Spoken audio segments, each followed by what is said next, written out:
अमन 24 साल का था। उसके माता पिता की एक कार एक्सीडेंट में मौत हो गई थी। अब ऐसे में अमन अपने बड़े से घर में अकेले रहा करता। एक रोज अमन रात के समय पर एक हाईवे पर अपनी बाइक रोककर किसी से फोन पर बातें कर रहा था। तभी वो देखता है कि एक बूढ़ी सी औरत जो काफी समय से हाईवे पर खड़ी थी, वो रो रही थी। और कुछ ही समय बाद वो कोशिश करती है कि वो हाईवे से छलांग लगा दे, लेकिन वो अमन को देखकर चलने लगती है। तभी अमन उस औरत का हाथ पकड़ लेता है। ऐसे में वो अमन से कहती है, बेटा मुझे छोड़ दो, मुझे मरना है। मेरे बेटे ने मुझे घर से निकाल दिया और मुझ पर मेरी बहू ने चोरी का इल्जाम भी लगाया। तो क्या आप मर जाओगे? चलो मेरे साथ, आप मैं आपको अपने घर ले चलता हूँ। मुझे कहीं नहीं जाना बेटा, तुम अपने घर लौट जाओ। मैं यहीं बैठूंगी, अब ऊपर वाले को ना जाने क्या मंजूर है। उस औरत को अमन समझाकर अपने घर ले आता है। हालांकि उस औरत का नाम दामिनी था और अमन उसे अपने घर लाकर दामिनी से कहता है, आज से आप मेरी माँ हैं। भले ही भगवान ने मेरे माँ बाप को छीन लिया हो, लेकिन मेरी माँ के रूप में उन्होंने आपको मेरे पास भेजा है। बेटा तुम सच में दिल के बहुत अच्छे हो। तुम्हारा और कोई नहीं है क्या? है ना, मेरी माँ, जिसे मैंने आज ही अपने इस घर में पहली बार देखा है। दामिनी बहुत गरीब थी और दिल की बहुत अच्छी भी। उसे जहाँ जगह मिलती वो वहीं जमीन पर सो जाया करती।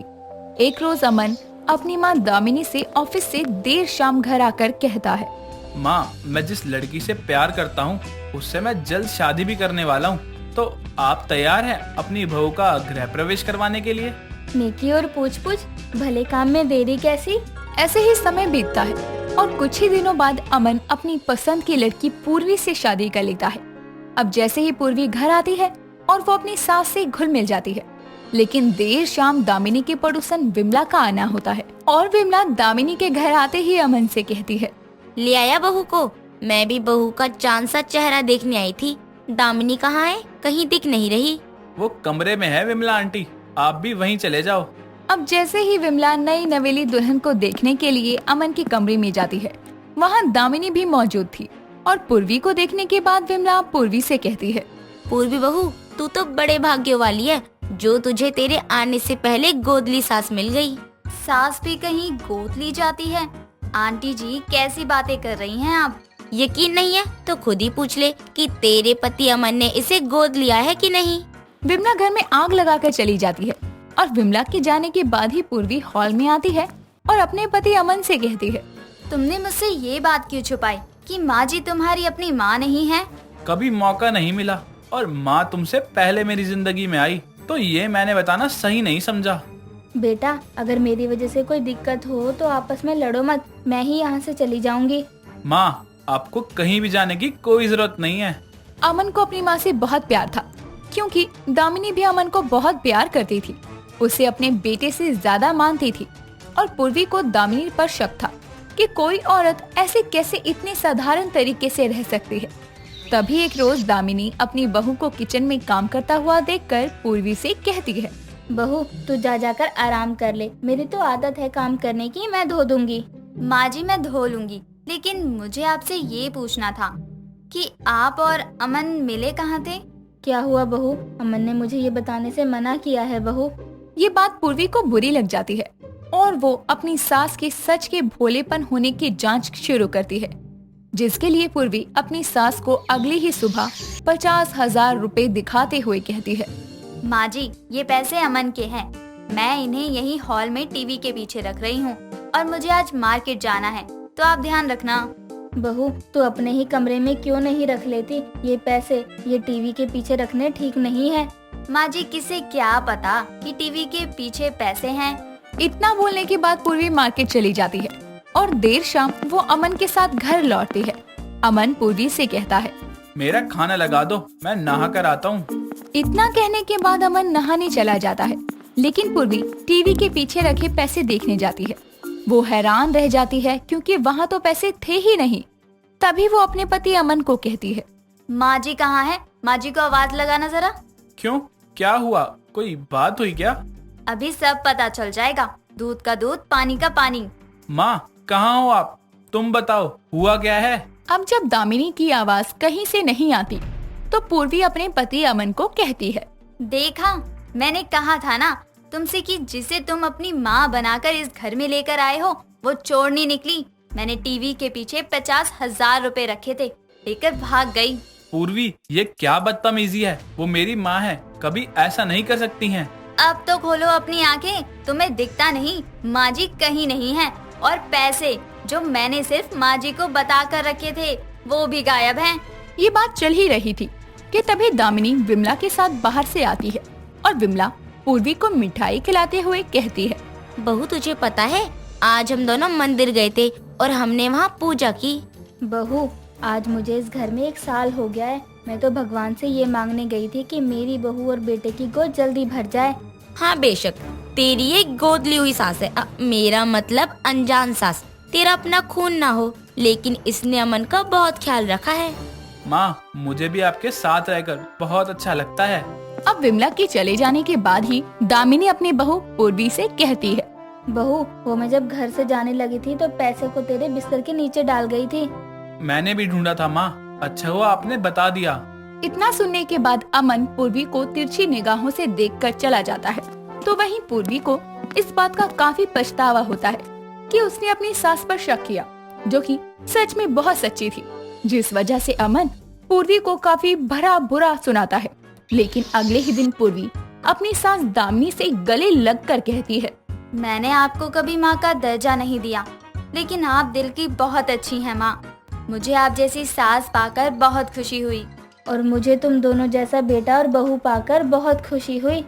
अब अपनी माँ के 1 साल पूरा होने पर अमन गरीब लोगों को खाना खिलाता है, जहाँ खाना खाने के लिए दामिनी के असली बेटा और बहू भी आते हैं। और अमन जब सबको अपनी माँ के हाथों से खाना बंटवा रहा था, तभी दामिनी देखती है कि उसके बेटे के आंखों में आंसू भरे हैं और वो अपनी ही माँ के हाथों से खाना लेता है और अपनी पत्नी सीमा से कहता है, आज मुझे अपनी माँ के हाथों से खाना खाने का मौका मिला है, वो भी अनजान बनकर। विधि का विधान कैसा है, कल तक जो मेरी माँ थी आज वो एक अमीर घर की सेठानी है। हाँ सच में भगवान के घर में देर है अंधेर नहीं। हमने तो माँ जी को घर से निकाल दिया था, लेकिन आज उनकी किस्मत उन्हें यहाँ ले आई। दामिनी भी अपने बेटे को अपने ही हाथों से खाना देने की बात सोचती है। कल तक मेरा बेटा था, आज मैं उसकी माँ होते हुए भी उसे गले नहीं लगा सकती, ना हक जता सकती हूँ। और इस तरह से गोद ली हुई सास यानी कि माँ दामिनी को अपने बहू और बेटी से मिलने का मौका तो मिलता है, लेकिन वो हालात कुछ और ही थे। आखिर किस्मत उसे यहाँ तक ले आई थी कि जहाँ वो अपनी जान देना चाहती थी, वहीं भगवान ने उसकी जिंदगी को संवार दिया था। और जो खुशी और प्यार उसे अपने सगे बेटे और बहू से नहीं मिल पाया था, वही खुशी और प्यार उसे उसके गोद लिए हुए बेटे और बहू से मिला। और इस तरह दामिनी ने उन्हें दोनों के साथ अपनी जिंदगी खुशी से बिताई और फिर दोबारा पलटकर कभी अपने सगे बेटे और बहू को नहीं देखती। मुनमुन एक बहुत ही प्यारी और खुले विचारों वाली लड़की थी, जिसका बाल विवाह अपने उम्र से 2 गुना बड़े सुंदर नाम के लड़के से हुआ था, जो उससे बहुत प्यार करता था। मुनमुन माँ दुर्गा की प्रतिदिन पूरे विधि विधान से सुबह शाम पूजा किया करती थी। परिवार में उसका देवर सुदेश और दूसरे थे उसके चाचा हरिया। उसकी बुरी नजर मुनमुन के और उसके पति की प्रॉपर्टी पर थी। ऐसे ही एक सुबह वो पूजा करके सभी को प्रसाद देती है। सुबह सुबह तुम्हारी ये आरती सुन लेता हूँ ना, तो मेरा पूरा दिन अच्छे से गुजर जाता है। इसीलिए तो पूजा करती हूँ, ताकि घर में सुख समृद्धि बनी रहे। लो सुरेश, तुम भी प्रसाद लो। धन्यवाद भाभी, मुझे आपके हाथों का प्रसाद बहुत अच्छा लगता है। अच्छा जी, तो और ले लो ना। अरे बस भाभी, ठीक है, अभी मैं निकलता हूँ, मेरा गांव में क्रिकेट मैच है एक। All the best Sudesh. बहू, तुम सुदेश को नाम से क्यों बुलाती हो? क्योंकि चाचा जी वो मेरी ही उम्र का तो है और इनको भी कोई दिक्कत नहीं है अगर मैं सुरेश को उसका नाम लेकर बुलाती हूँ। ऐसे ही कुछ दिन बीत जाते हैं और हरिया रोजाना अपनी बहू के कमरे में ताक झांक करता था। वो कभी उसे साड़ी पहनते देखता तो कभी उसे गलत तरीके से छूने की कोशिश करता था। ऐसे ही एक दिन जब मुनमुन घर में अकेली होती है, तो हरिया इस मौके का फायदा उठाकर उसके साथ जबरदस्ती करने की कोशिश करता है। लेकिन वो किसी न किसी तरीके से खुद को बचाने में कामयाब हो जाती है और डर के मारे खुद को कमरे में बंद कर लेती है। शाम को जब उसका पति घर आता है तो देखता है कि वो जमीन पर बैठी पूरी तरह से रो रही होती है। वो उसके पास जाता है और बोलता है, अरे तुम्हें क्या हुआ है? तुम इतना क्यों रो रही हो? अच्छा हुआ जो आप आ गए। वो चाचा जी आज उन्होंने मेरे साथ जबरदस्ती करने की कोशिश की। आज जब घर पर कोई नहीं था और मैं नहा कर अपने कमरे में आई तो मैं साड़ी बदल रही थी। वो पीछे से मेरे कमरे में आए और उन्होंने मेरे साथ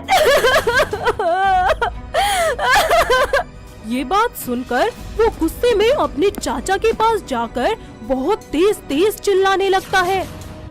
अरे चाचा जी, आपकी हिम्मत कैसे हुई मुनमुन के साथ ये सब करने की? अरे बेटा, लेकिन मैंने किया क्या है जो तुम मुझ पे इतना चिल्ला रहा है?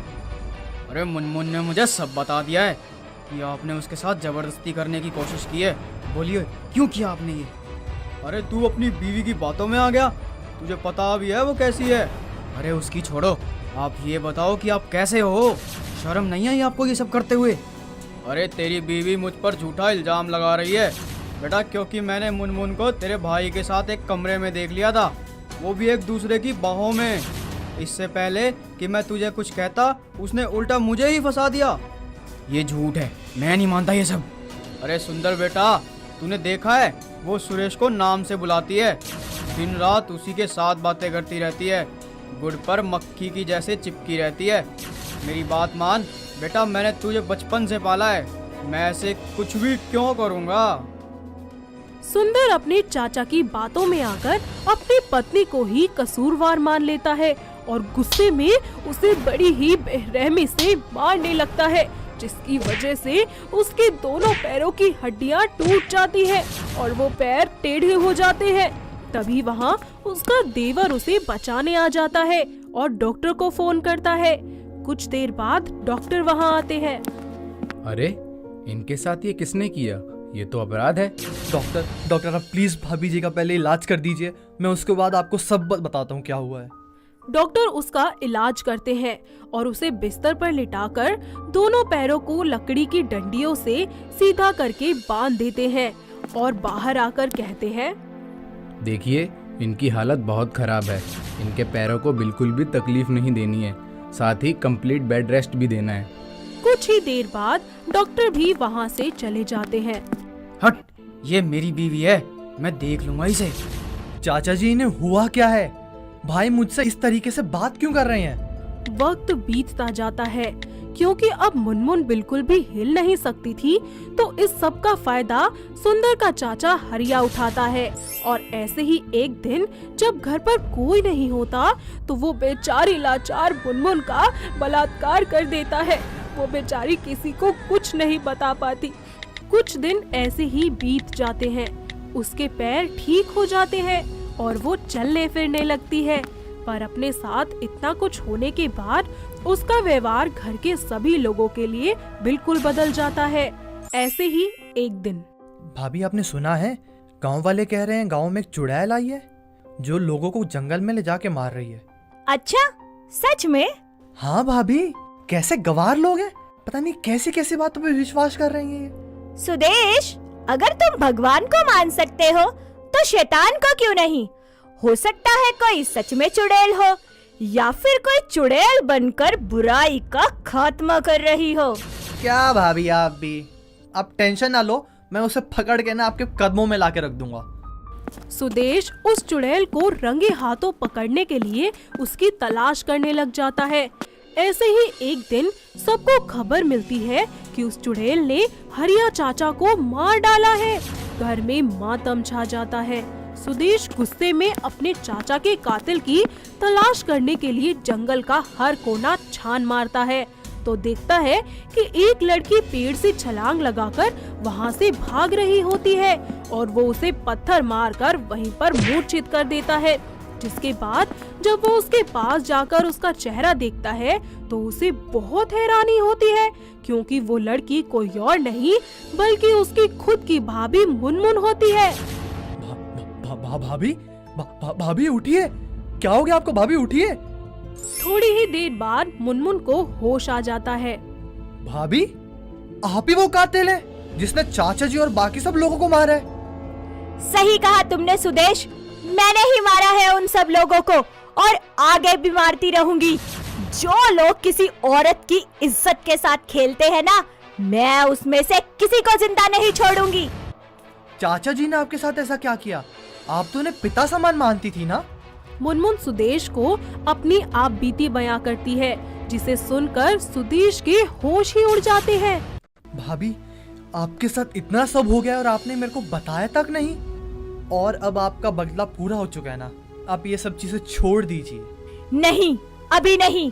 अभी तुम्हारे भाई सुंदर यानी कि मेरे पति, उनसे बदला लेना बाकी है, जिन्होंने अपनी पत्नी पर यकीन नहीं किया, पूरे समाज के सामने मुझे धिक्कार दिया और अपने उस ढोंगी चाचा पर यकीन कर लिया। मेरी हालत इतनी लाचार और बेबस बना दी। जब तक मैं उससे अपना बदला न ले लूं, मुझे शांति नहीं मिलेगी। ठीक है भाभी, आपके बदले में मैं आपका साथ दूंगा। इस तरह सुदेश और मुनमुन मिलकर सुंदर को मौत के घाट उतार देते हैं और साथ ही गांव वालों को भी इस बात का कभी पता नहीं चल पाता कि जिसे वो आज तक चुड़ैल समझ रहे थे वो कोई और नहीं बल्कि मुनमुन ही थी। वो दोनों मिलकर अपना बदला पूरा करते हैं और गांव छोड़कर हमेशा के लिए चले जाते हैं। साथ ही नई जगह जाकर अपनी नई जिंदगी की शुरुआत करते हैं। दोनों एक दूसरे से शादी कर लेते हैं और एक साथ खुशी खुशी रहने लगते हैं। तो दोस्तों, कैसे लगी आपको ये हमारी दुर्गा के अवतार वाली बहू? क्या आपके घर के आसपास भी है कोई ऐसी बहू जो इतने ही निडर हो और अपनी हर मुश्किल का ऐसे ही डटकर सामना करती हो? अगर हाँ, तो हमें कमेंट करके जरूर बताएं। काजल एक बहुत ही सुंदर, सुशील और समझदार लड़की थी। उसके घर में सिर्फ उसकी माँ नीलम ही थी, जो कि काफी बीमार रहा करती थी। उसके पिता की मृत्यु के बाद घर और अपनी माँ की देखभाल की सारी जिम्मेदारियां काजल के सर पर आ गई थी, जिसके चलते वो कुछ काम करने का सोचती है और अपनी माँ के पास जाकर उनसे बात करती है। माँ, आपकी तबीयत कैसी है? बेटा, मैं ठीक हूँ, तू बता, तूने कुछ खाया? हाँ माँ, लेकिन हमारे पास अब ज्यादा जमा पूंजी नहीं बची, हमें कुछ ना कुछ तो करना होगा। बेटा, तू बिल्कुल सही कह रही है, पर हम दोनों क्या ही करेंगे? माँ, मैंने सोचा है क्यों ना हम चाय का स्टॉल लगा ले, इसमें ज्यादा लागत भी नहीं आएगी और काम भी आसान है। हाँ लाडो, ये तो बिल्कुल सही कहा। तो फिर कब से शुरू करें? बस माँ, कल से ही। काजल अगले दिन अपने लिए एक अच्छी सी जगह देखकर चाय का स्टॉल लगा लेती है। कुछ ही दिनों में उसके शहर के आसपास की कंपनी और फैक्ट्रीज के लिए चाय के ऑर्डर्स आ जाते हैं। लोगों को उसकी बनाई हुई चाय बहुत ही ज्यादा पसंद आती है और वो लोग चुस्कियां ले लेकर उसकी चाय की तारीफ करते नहीं थकते थे। वक्त बीतता जाता है। काजल के घर की हालत धीरे धीरे सुधरने लगती है। ऐसे ही एक दिन उसकी स्टॉल पर नमन नाम का एक लड़का आ जाता है। जी, काजल टी स्टॉल यही है ना? जी हाँ जी, यही है। जी, बहुत तारीफ सुनी है आपकी चाय की। जरा एक गर्मा गर्म चाय हमें भी पिला दीजिए। जी साहब, अभी देती हूँ आपको काजल की स्पेशल अदरक वाली टी। जी जी बिल्कुल। काजल उसे अपने हाथों की बनी मस्त चाय बना कर देती है, जिसे पीने के बाद नमन कहता है, वाह क्या चाय है। मुझे वैसे चाय पीना पसंद तो नहीं, पर आपके हाथ की चाय तो मैं दिन भर पी सकता हूँ। जी शुक्रिया शुक्रिया। वैसे एक बात पूछूं? जी हाँ जी, कहिए। आप इतनी अच्छी चाय बना लेती हैं, कोई कैफे क्यों नहीं खोल लेती? और हाँ, चाय के साथ साथ आप कॉफी भी बेच सकती हैं।